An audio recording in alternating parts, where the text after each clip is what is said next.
nag-reels mo na yun. Hindi niya ito malilimutan buong ano niya, pagkukro niya. Oo. First time mo mag-inventory hindi magbilang ka ng tiles.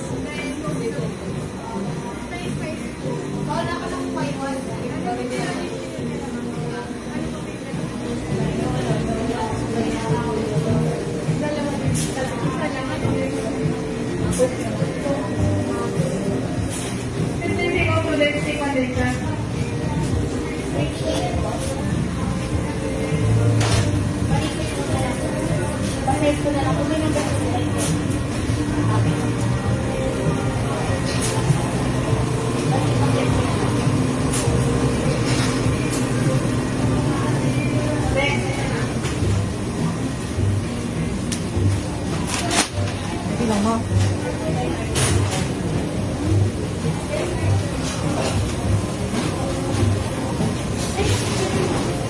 Mamaya na ulit, Ito mo muna.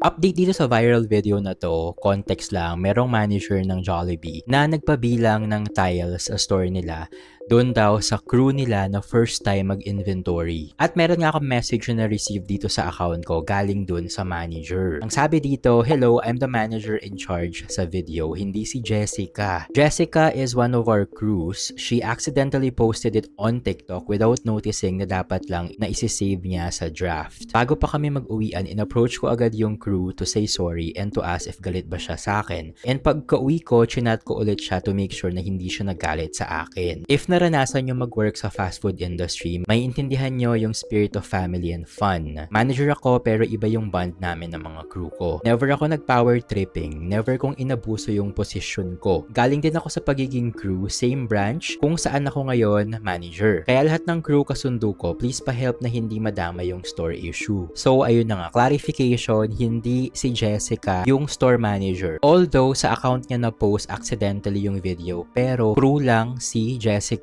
sa store na yun. Hindi siya yung manager. Okay? Sa mga naghahanap kay Jessica, sa mga nang babash kay Jessica, naku, itigil nyo na yan dahil hindi naman siya yung manager na nagpabilang ng tiles. Actually, dito sa viral video na to, marami yung nagko-comment, especially yung mga nag-work talaga sa Jollibee or sa fast food industry.